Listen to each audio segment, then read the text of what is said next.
আজকে আমাদের গোটা চচ্চড়ি সরস্বতী পূজার দিন হয়। তো এই দেখো সব কেটে নিয়েছি, 9টা করে সব গোটা লাগে। এই যে 9টা পালং শাক আছে, 9টা কাঁচা লঙ্কা, 9টা আলু, বাঁধাকপি পাতা, এখানে আছে সজনা ফুল 9টা, 9টা মটরশুঁটি, 9টা কড়াইশুঁটি, 9টা বেগুন, 9টা সিম, 9টা বিনস।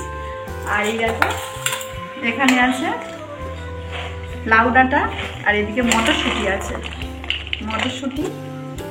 আর এই বাঁধাকপি কেটে নিয়েছি। আর এখানে কাটা সব কিছু, ওটা 9টা গোটা গোটা, এখানে সব কেটে নিয়েছি। এটা আমাদের আজকে চচ্চড়ি হবে। এতে আরও অনেক কিছু পড়বে, ছোলা পড়বে, আরও টমেটো সব কিছুই দেবো।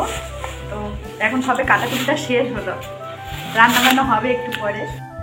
এখন আমরা রান্না করার জন্য ছাদে চলে এসেছি, কেননা ছাদেই রান্নাটা করব বড় ওভেন জেলে। আর মা আর মাসিমা মিলে দুজনে সব ধোয়াধুয়ি করছে। আমার শরীরটা একটু জ্বর মতো, ওই জন্য মা বললো জলে হাত দিতে হবে না। তো মা মাসি দুজনে ধোয়াধুয়ি করছে। আর বাঁধাকপি ওটা, আর এই যে সব রকম সবজি, আর এখানে গোটা সবজিগুলো আছে। গোটা সিদ্ধ রান্নাটা অনেকে অনেক রকমভাবে রান্না করে। অনেকে আছে তারা শুধু গোটা সিদ্ধই খায়, মানে সিদ্ধ করে আর তারপরের দিনে নুন তেল দিয়ে মেখে খায় পান্তার সাথে। আর আমাদের ওই রকম করা হয় না, আমাদের সব রকম সবজি দিয়ে সেগুলো রান্না করে তার মধ্যে সব কিছু 9টা করে গোটা গোটা দিতে হয়। যেহেতু 9টা গোটা দিতে হয়, ওই জন্য আমরা একেবারে গোটা কয়েকটা নিয়ে তারপরে সব কেটে রান্না করি। সব রকম সবজি মশলা টশলা দিয়ে রান্না করা হয়। অনেকে আছে শুধু সিদ্ধ খায়। বাঁধাকপি সিদ্ধ করে নিয়েছে হালকা করে, এখানে গ্যাস জ্বালানো হচ্ছে।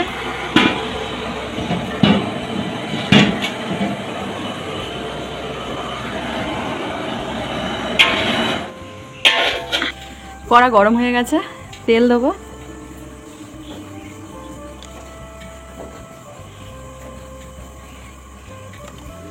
তো আমি যেভাবে গোটা সিদ্ধ করি সেভাবেই করছি। তেল গরম হয়ে গেছে, তেলের উপরে তেজপাতা, শুকনো লঙ্কা আর 5 ফোড়ন দেব।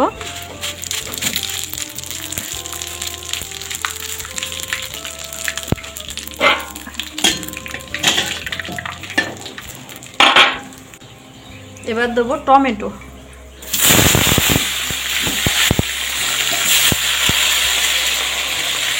কাঁচা লঙ্কা,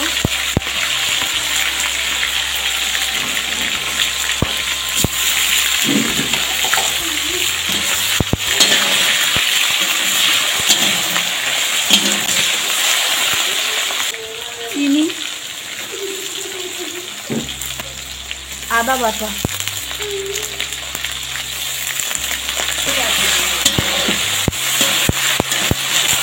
মশলাটা চুমে যাচ্ছে, একটু জল দেব। এই বাঁধাকপি সিদ্ধ জল একটু দিলাম। হলুদ,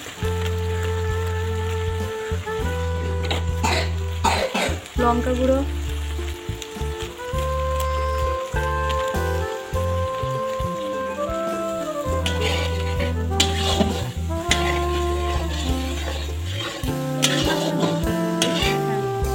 চন্দনী বাটা, চন্দনী বা রাঁধুনি যাই বলি, রাঁধুনি বাটা দিয়ে এবার ভালো করে এটাকে কষাবো। আঁচটা একদম কমিয়ে রেখেছি। এবার সবজিগুলো দেবো, অল্প অল্প করে দেবো আর অল্প অল্প করে নাড়বো। অনেক সবজি তো কমিয়ে কমিয়ে একটু নিতে হবে, না হলে কড়াই ধরবে না।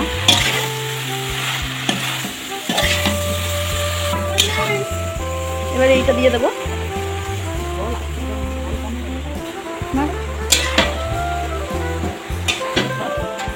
আলু গোটা সবজি, গোটা নয় এটাও কাটা আছে, গোটা আছে, সব আছে। এবার 9টা গোটা গোটা সবজিগুলো, সিম, বিনস। ওই দেখো আরেকজন কাঁদছে, জ্বরের পর থেকে খুব ঘ্যান ঘ্যান করছে। এই দেখ বাবু, এই দিচ্ছি। হ্যাঁ তুই আসবি তো।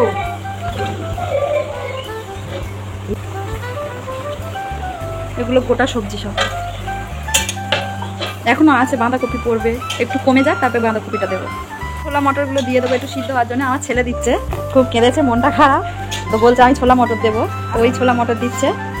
আর মটরশুঁটি আর কড়াইশুঁটি এগুলো পরে দেবো, লাউ শাকটাও পরে দেবো, কেননা পুরো ঘেঁটে যাবে। ছোলা মটরটা সিদ্ধ হওয়ার জন্য দেওয়া হচ্ছে। এনে অনেকটা কমে এসছে। এবারে এই যে ডাঁটা আর মটরশুঁটিগুলো দেওয়া হবে।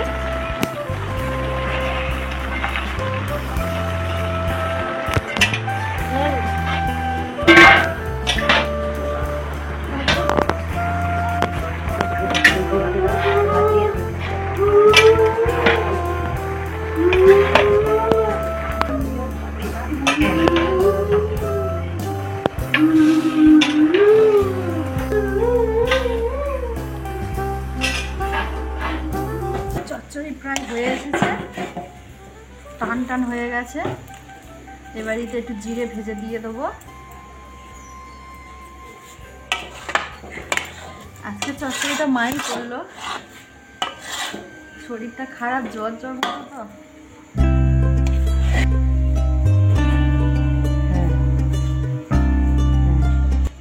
এখন জিরে ভাজা হচ্ছে, ভেজে চচ্চড়ির মধ্যে দিয়ে দেবো। এখানে দেখো জিরে ভেজে গুঁড়ো করে চচ্চড়ির মধ্যে দিয়ে আলাদা আলাদাভাবে পার্সেল তুলে নেওয়া হয়েছে, কেননা দিদির বাড়ি আর মামার বাড়ি দেওয়া হবে। আর চচ্চড়িটা পুরো ঝাল ঝাল করে করা হয়েছে, পুরো পান্তার উপযুক্ত, মানে পান্তা ভাত দিয়ে এইরকম ঝাল ঝাল চচ্চড়ি খেতে কার না ভালো লাগে। আজ কাদের কাদের গোটা চচ্চড়ি হয়েছে জানিও কম।